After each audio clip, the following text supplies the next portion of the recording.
welcome back again sa my YouTube channel. It's me again, Johnny, ang Ilonggang Guapa. And so for today's video, nandito tayo ngayon sa farm ni Sir June Carmen. Ayan si Sir June Carmen. So, ayan, maraming salamat po sa pag-welcome dito sa amin sa inyong atsalan. Ayan, so if ever na gusto nyong umorder, pwede kayong kumontak kay Sir June Carmen. Ilalagay ko yung info niya dito sa screen. Ayan, so, magay ka sa kanila, Sir. Hello! Morning! Pwede. Yeah, pwede.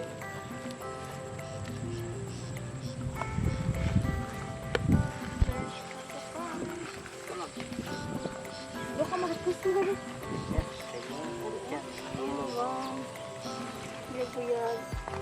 Pagdating sa Manila niyan, luto na siya. Ganit no, kay pila ang days nga mag-ano kuya? Mag-harvest. Nang mag-abot dito ang mga product ninyo. One day lang, 1 hour lang. 1 hour lang? Aeroplano man daw. Ah, aeroplano? Ah, kala ko ano, barko. Ito man, pwede na ito. Tanan? Oo, mga yellow. Oh. Kasi pagdating sa Manila niyan, tulog na siya. May plastic ba no? Buyag. Dapat may sadano. Ito, mama. Ah, kalo. Pwede. Wow, grabe si Kuya ka resourceful ba? Sana all.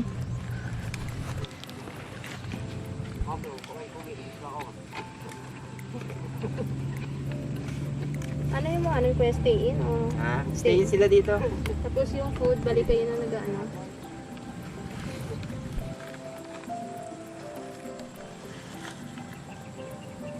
Yan. Grabe lang sa isang kapuno, siguro mga 10 or 15. Oh, dami din yung bulak. Amo pa na siya? Ano pa siya?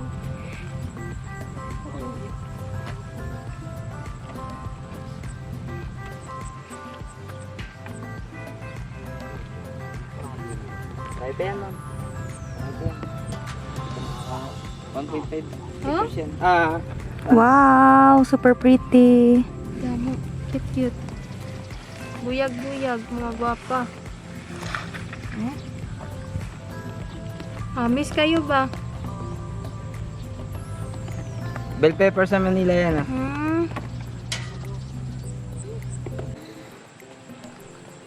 Pati dahon, gidala mo ma. Hindi pati dahon. Yung puno lang. Okay lang.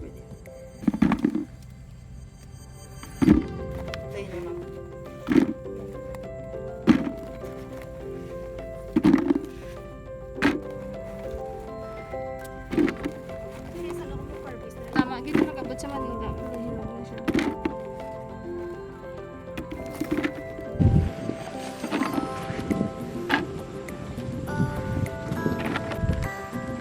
Tama na? Be, patanaw daw. Wow! Ang iban pula-pula na gina. Ano kaya? Tingin daw. Tama na oh.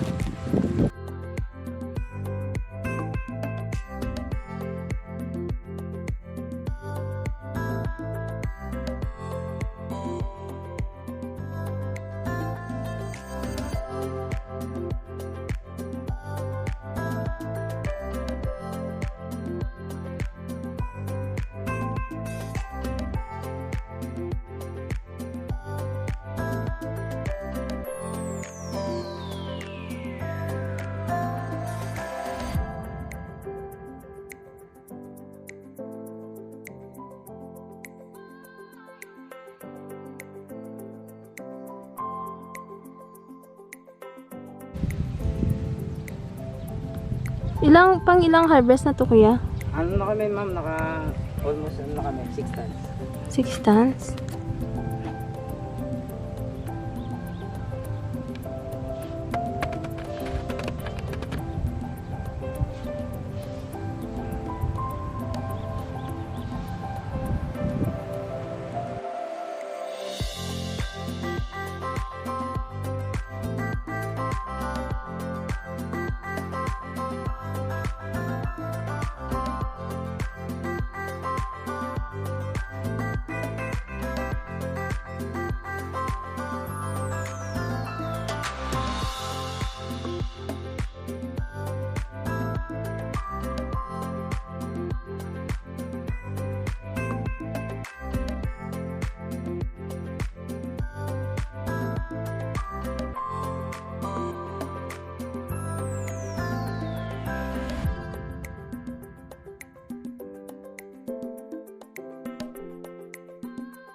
no? Ng bata pa. So, the tailed ones, nasa 1,600 per kilo. So, these are not may mga non-tailed. Kaya tailed to. So, kanina nag-harvest sila. Mga nasa 8 kilos yung harvest. So, as you can see, madami pa siyang bunga. So, this is only 4 months old. 4 months old. Yes. Ayun, meron isa na naiwan. Ay, maliit yan, ma'am. Ano yan? Reject yan, ma'am. Okay lang sa inyo maputikan. Sige, okay lang. Dito tayo mapasok muna. Para less ano. Kasi Magkano yung kilo, sir? the kilo for this na may tailed, basta may Tingin buntot siya, that's 1,600 pesos per kilo. Per But, kilo? yes. But right now, since we are the only one na may supply, baka tumaas ang presyo kasi Wow. na-damage ng typhoons na sunod-sunod ang plantation sa Mindoro and Luzon. So we are the only one na may healthy plants ngayon. So, ito po, may tailed po siya, pero maliit pa. Let's see. Na-try mo na to, sir? Yes. Kainin? Actually, yung dulo lang kasi you cannot eat this whole. Sobrang anghang nito. As in? The comparison is a kilo of labuyo. Sili Kilo. di ba na No. Sili demonyo is Boots holokya or marusot in masurot. Masarap. So that's the name. Ito Carolina Reaper, it's a crossbreed of Naga Viper of Pakistan and Habanero of Mexico. Kaya nga na into my shock na grabe siya magbunga, uyon niya gid ang climate ng Philippines because the mother plants are from hot countries, Pakistan and Mexico. So ang ibang nagi-greenhouse sa US, hindi nila kaya ganito magpadami ng bunga. Saan Kasi pa to galing yung seed niya, sir? ang mother seeds ito galing sa US, Packerbat Company US? from the creator himself, Ed Curry. So ang mother niya, pero yung binibenta na seeds natin is generation 2 na yan dito. So we're using selective breeding para ano. So dito po kasi diyan ma'am yung kamusik Dito. Na talaga kayo maabutan na ano mama ha? Na medyo ito bata pa masyado kasi ma'am. Sana all bata pa. Nung ako'y So bata. nakita niyo po yung ano, yung Ito, mga babies niya pa. Or yes, magbunga pa din ito yan. ma'am, oh, yan oh. Sa iba, as you can see, hindi nila kaya magpadami ng ganyang karami. So isa-isa lang yan sila. So dito sa atin. Mga ito, oh. Yes. Wow. Yes. So that's the next generation. Yan ma'am, tingnan mo. Eto, maganda mo. Ayun na, sa kabila. Yes. Yan, ang laki. Yan, madami ah. Ay, udag ko lagi diri. Yes. Ito, sir, ano to? Parang iba naman to. Yes, kasi ang Iba-iba ang silang Carolina Reaper, hindi talaga siya all-tailed.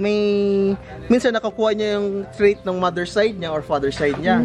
Kasi yung Carolina Reaper is created by man, not created by God. Kinross-pollinate po nilang to hot pepper plants, naka-create sila ng Carolina Reaper. Kuyaw no? Hindi gali na. So, yes. Ayan. How you crossbreed two pepper plants? You get a paintbrush. Paintbrush mo tong flower. Ito to. As flower. And Yan yung flower. yes, type, yeah. oh. You Paano? transfer the pollen on this flower, then you can create a new line of pepper. So that's how you crossbreed peppers. So this is created by Ed Curry himself, the creator ng Carolina Reaper talaga. Panalo. So eto mama, tailed siya, tailed. So, iniisa-isa niya talaga, sir? Yung, yung itsura niya? Or Actually, lahat na? what we do is, lahat na to, what we do is, magsiseeds tayo for the next generation kasi may 2 hectares tayong expansion. Lahat ng best qualities na makikita, for example, marami siya magbunga, Oo. and may tails. So, we mark them, may tali yan sila na itim. As in? Yes. Lahat? No, Isa-isa? may dito din sa punuan, Ah, yung okay. taling itim. Ay, Akala ko isa-isa. Selective breed. No. What we do is, yung selective breeding, we choose the best seeds for the next generation kasi ang original seeds is nasa 5 to 10% lang ang may tail. Pag next generation mo, pwedeng umabot ng 10 to 15% na or to 20% ang may tails. Kasi what we gina-perfect natin dito is yung aesthetical value niya ng mga habang buntot. Yes. Ito, oh. Yes, this one. Yan. This one is a very good example of yan. Mangga, yan. Yes. This This is what we want to achieve kasi eto. Ah, ito yung tail na sinasabi mo? Yes. Ay, cute pala siya. May Yes. buntot-buntot pa eh. Yes. Iba to, tapos kisa dito sa tong dito. They are the same plant but we are trying to perfect this to get this aesthetical na itsura niya kasi okay. 1,600 pesos to 1.8 ang may buntot. Wow. Ay, wow, ang isa. Pero ang kahang Lang if di na siya ginagamit sa So, pizza din ba? Or no, ano? you cannot eat this as a whole kasi this is very hot siya. Oo. So, what they use this is sa hot sauce making. Ah, Kesa magbili sila na napakadaming sili, they can just use this and add extender. So very cost efficient sa. Oo. Efficient. Tsaka masarap siya kay fruity flavor and the hotness is there. So this is the best to make hot sauce. Hot sauces. Actually, right now hindi pa siya ganun kakilala kasi for example, we can replace yung siling labuyo natin kasi why use siling labuyo when you can use this na you can use lesser peppers, di ba? Cost efficient siya. Cost efficient strategies.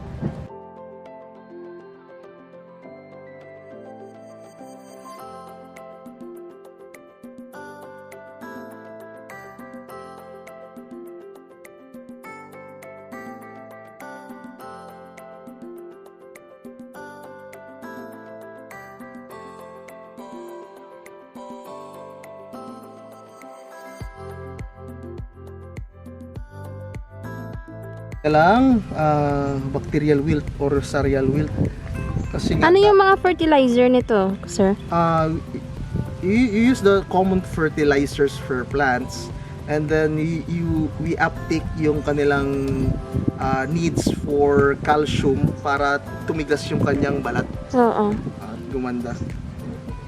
So this is sakito common for peppers. So para makita yung reality sa pepper farming, that's the common sickness. Ilan yung lifespan ng ano? If maalagaan mo ang mga super hots, tumatagal silang 2 years actually. 2 years? Yes, kaya nila umabot ng 2 years. So the proper spacing we use Ito this wala is- na to no? Patay na to? Yes, patay na. Ito, buhay pa siya, ma'am. May fruit pa siya. Puputulin ko na to later, ma'am. Magpupruning tayo. Puputulin ko na to. Para hindi siya madamage. Hindi siya magkalat pa. Okay. So, as you can see, isa lang naman siya. Maraming pa naman tayong okay. Sa ano, ang sili, di ba may mga ants? Yes, we use fungicide, casual fungicide, insecticide. And we use foliar also. So, the ano talaga, yung better plant care talaga ang ginagamit natin dito. Ayun, ma'am, may magandang tail doon. So everyone can visit here as long as they want. Actually, when yung expansion mag-open, 2 hectares yun, gagawin yung parang ecotourism. Type kasi this is only a pilot kasi ito dapat. This is a rice field na convert for high valued crops. So ang preference talaga ng this area is sa mga humahigit sa palaygid. So you can convert this sa peppers pero dapat mataas ang plat mo. Na, like for example, yung reject, tapos ibilad nila yung seed, pwede ba yan siya tumubo? Actually, Yung seed niya? that depends kasi if you want to make seed, dapat mature talaga yung fruit. Dapat talagang hinog siya sa bunga kasi if you pick this kind of pepper, yung green pa, napakababa ng germination rate niya kasi hindi pa na fully develop ang seed sa loob. Unlike yung pure red na for example, pag pick mo, red na siya, develop na yung seed for germination na. So this one, we are not advising this kasi ito, reject na to siya, nakapulot lang sa baba. Maliit siya, walang tail. So this is not for seeds. What we want to achieve yung best, malalaki and may tails. So selective breeding, like how you breed dogs or how you peppers, may breeding rin. So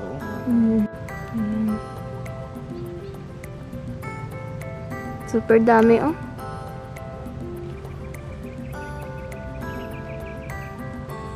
what I only harvest is 8 kilos. So right now, this is really on demand. So yun nga, let's wrap up kasi the Pinoy Farm Addicts, meron silang binibentang seeds. So soon or next week, we will release the seeds. So anyone can plant this pepper in their backyard kung gusto nila may collection sila ng... Magkano man, sir? There's no suggested retail price yet, but I can give you the link pag na-process ginagawang pang packaging and everything ready for export then. So let's see kung ano. I'll update you guys kung kailan yun. Wow. Yan, so meron doon silang seeds. Pwede tayo makatanim-tanim, no? Makapangayo. Pwede ko sa backyard natin guys. Oo. Dira mag-plant sa ilang house. Yung atsal din, sir, same din. Tsaka yung siling labuyo. And ang pag-germinate, the way they are Yung seeds din. yung atsal natin is binibili yung seeds niya. Ang variety natin dyan is Sultan F1 of East-West seeds. So etong Carolina Reaper is talagang breeder ang gumagawa ng seeds. Unlike doon sa mga siling panigang natin dyan, yung siling atsal natin na Sultan, may readily available seeds na binibenta. Unlike this, ikaw talaga ang magpapahirap na gumawa ng seeds. Talagang bibiyakin mo siya and dapat naka 2-ply gloves kasi sobrang init. So pagbiyak mo nito, I'll teach you how to preserve seeds pagbiyak mo nito, kukunin mo yung seeds, talagang dapat maingat. Pag nilagay mo siya sa isang jar, hugasan mo siya. Pag natanggal mo na yung mga pula-pulang nakadikit, ibilad mo ng 7 hours. Then ilalagay mo siya sa storage unit na may uling sa baba. Then lagyan mo ng karton para patungan dun lagay ang seeds. So para ma-preserve siya, walang moisture content. Oh. Para mas Grabe yung ano Yes, niya, right. no? Dapat hindi siya kasi once na ma-moisture ang seeds, magka-mold, mamamatay siya, hindi siya mag-germinate. Oo, So ganun useless. mag-preserve po ng seeds. Ilang months or years na kayo dito, sir? Actually, this is I'm very new to agriculture. Nag-start tayo ng venture. This is the pepper plants me. Pero actually, first venture ko is January this year. Kasi galing akong Davao, I studied there sa law school. Nag-stop ako ng law school. Then I went here to mag-venture sa farming. So first time ko nag-try, sibuyas ang tinanim ko. Nalugi ako na napakalaki kasi first time ko. So di ko talaga alam paano magpatubo ng sibuyas. Kaya ang nangyari, naluo siya. Oo. Siguro So, na over sa tubig. Yes. So nag-research ako kung ano ko talagang magandang itanim. Na-find out ko peppers talaga ang maganda tanim sa South Cotabato since very Yes. resilient tayo sa storms, hindi tayo binabagyo. So peppers to nahiringan ko sa bundok may mga magagaling magtanim ng peppers. So that's nagkakilala kami ng mga Taga saan yan sila, sir? taga Halilan, Lake Cebu. Lake Cebu. Lake Cebu yan sila, taga Halilan, Lake Cebu. Wow. So tomato, dira man gyapon sa yes, Tomatoes. Yes, kamatis. Kamatis, gatanong gapon sila dira. sa Lake Cebu namin. Pero hindi nyo na-try dito, sir? Tribes na sila, sir. Mga tribes na yun. Tribe ng Tibuli tribe talaga yun. Oo. Tribe yun, sir. Actually, they are good. They are very, very masipag. Oo. They are- Oo, pisa Basta, sila. once you get to know them, you must teach them basic yung instructions. Dapat basic lang kasi mag-English ka sa kanila, hindi nila magagawa. Kaya Pero nga, sir. put instruction, basic, put a timeline, guide them. Kayang-kaya nila gawin yan. Wife ko, naglagyan ng ice talaga ang kamay ko, tapos nakaiga lang ako ng ganun kasi sobrang init talaga. Yes. Nasunog. The feeling is only in your brain. It's burning. Capsaicin is yung nagpapakaanghang sa Pero pepper. nagapula yung ano nyo. Yes, maga siya actually. So, ang feeling mo talaga is parang yung kamay mo ginasugba ba? My God. Ay, grabe. Yes. Isa pa lang yun? Isa pala na kanila. Hindi, actually hindi. Nagsiseeds kami eh. So may Wow. pag biniyak mo tong pads nito, may oil yan. Yung Oo. oil na yan, kahit anong hugas mo, dumidikit yan. Ha? So 6 hours ako nag-antos ng burning sensation. Pero dapat may gloves. Yes, para Pero hindi man siya maglusot sa gloves or ano. 2-ply, dapat 2-ply kasi minsan nagapasok siya oil siya eh. Gaya, no? Kung may rubber, dapat sa sulod. Yes. So kailangan yun ng araw. Sir, tanong lang ako, di ba yung ibang mga sili nilalagay sa native na tinola? Pwede ba to? Ito, oh. Ay, this one is hindi pwede pong ilagay sa tinola kasi one, maanghang siya at isa pa, mapait. Ang dahon nito, mapait. Unlike yung sa sili natin na, di ba, masarap yun, nilalagay sa tinola. So ito, hindi siya Mapait pwedeng pala siya? Hindi na yan siya pwede ibenta? Yes sir, kasi yes ma'am, because tingnan nyo ma'am, this is cost ng mga insects. So Ay, maluo we na only siya. give the best for our customers. So pag nakita nilang ganito, hindi rin ina-advise na ihulog siya. Ayan, ang dami. Sana Wait lang ma'am. Kunin ko kayo. Hindi na yan siya pwede, yung nahulog. Actually, kung Pang home lang siguro yan, no? Pero kung sa product, kung i-market. Pero yan, yun siya kuya, pwede. ginasawsaw nyo man. Hindi mo ma-enjoy talaga. Sobrang anghang siya. For some, that can tolerate, this is can give you euphoric experience kasi your brain can send chemicals that same as endorphins, the same chemical compound that makes you happy. So for some, when they're eating peppers, they feel euphoric. Yung saya sila after. Yes, kasi yung nagre-release ng endorphins ang body mo if you eat hot pepper. We have orders all around the Philippines. So before the harvest, I take pictures of the pods. Itong tawag dito, pods tawag nila dito. Then they will make orders. So 5 a.m. in the morning, mag-harvest tayo, lalagay natin sa box, sa LBC box, then ipapadala natin LBC 2 to 3 days, nasa bahay na nila. So the payment is pwedeng COD, COP, or GCash. So that's why mataas siya kasi in farming, we eliminated many middleman na involved sa dito. Kasi as you can see sa mga ibang natin, produkto, kaya siya mababa ang presyo, napakadaming middleman. So dito sa Reapers, with the use of technology, we eliminate those middleman and we give more value sa farmers kasi farmers directly to consumers. Bunga Ay, oo, So, wow. eto, Alam mo na yung perfect yan. Mapang market ged. Yes, ginamarking ko yan. Ibig sabihin, for seeds, for next Ikaw po generation. yung nag-marking? Yan, tinan mo siya. Ito, Wow, mama. kadami oh. Oo, madami siya. Usually sa isang puno, sir, mga ilan yung niya, babies, parang yung bunga? Kasi ang sa iba, ma'am, sa greenhouse lang, ma'am, nasa 30 lang yan. 30? Sa atin, umaabot ng 150 plus. Ha? So, nasa trade secret actually yan, paano siya padamihin ng bunga, alaga. So, Ayun oh. yan ang ganda. Dito sa, sir, Mindanao, kayo lang po ba yung may ganito? Actually, meron sa mga backyard nila. Meron din. Ah, yung sa iba. iba. Pero like this yung plantation May farm, na lang. talaga, plantation. Ilang taon na po kayo, sir? 28. 28. Pero sa business na to, Fairly new, months pa lang. months pa lang? Yes, and I'm not an agriculture graduate. Oh. Actually, business management ako. Then I take up law school. Pero dito ka talaga hayang, sir, no? Ma'am? Dito ka talaga hayang? I think na right now, dito. Pero before, I'm really struggling kasi hindi talaga akong marunong manguma. Alam mo lang kung dusmo ko sa lutak ba kay first time ko mo Yes, agriculture. But as you can see in every crisis there is a huge opportunity. Yes, amen. Yes, kasi nakita nyo diba yung pandemic, nasa Davao ako na nag-studying law, nakita ko ang importance ng basic needs. Ano ba nang only nakakapasok sa mga tawag dyan sa mga checkpoint? Yung may food pass. Food, yes. Yes, so na-apekto na every sector. Tourism, yung mga restaurant business, malls. But as you can see, food is very necessary. So, basic need siya. So hindi siya naapektuhan ng pandemic. Actually, nag-boost pa nga ang industry ng agriculture ng pandemic. So Yes.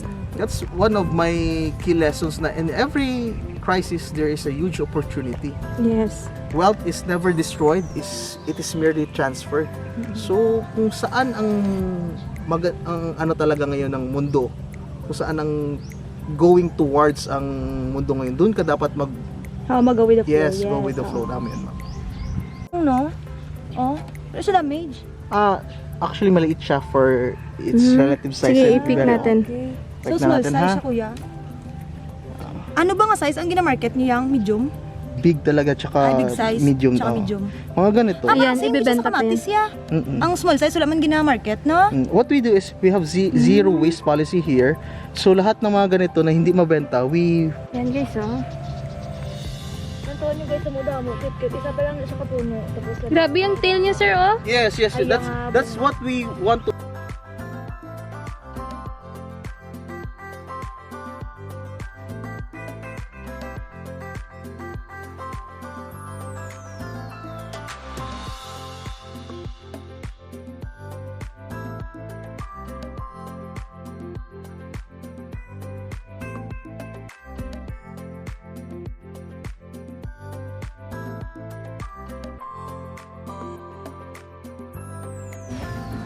Ang magaling yung box. Oh, dapat may butas. wala ka sumaw siya. Ano?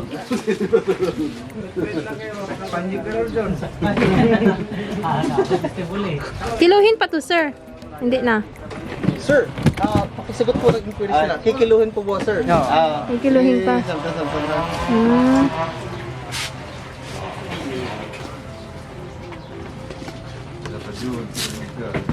Ito, sir, yung sa likod mo, ba't hindi mo ginalagay?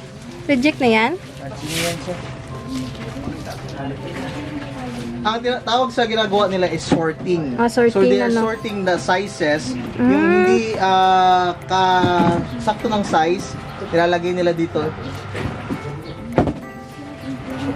Pero tapos, anong mangyayari dito sa, ano, We can sa sell this naiwan? locally or we Sa can palengke. also buy this. So we can, di pa yan tapon actually. Except there's na may mga sakit talaga na very minimal lang naman. So hindi tayo nagpapakain ng mga ganyan sa consumers. Oo. So kaway-kaway kayo dyan mga IVs na mga brothers natin. Kaway-kaway!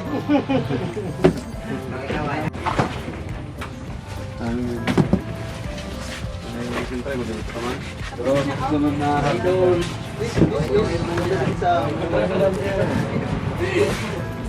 So,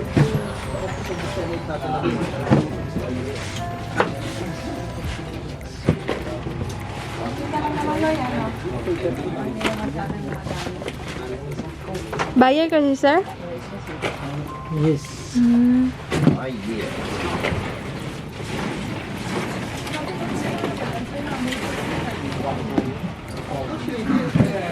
Maraming salamat po kay Sir June Carmen sa pag warm welcome nila dito sa amin sa kanilang atsalan. Ikaw, sir, baka may gusto kang i-shout out if ever na pwede kang may batiin. Ayan. So shout out sa mga farmers natin from Halila, Lake Cebu. Yes, andun sila. Kaway-kaway po tayo. Yan. So, thank you so much, sir, sa iyong pag-welcome dito sa amin. God bless sa iyong business and then sa iyong mga tawa. Thank you! Thank you. Bye!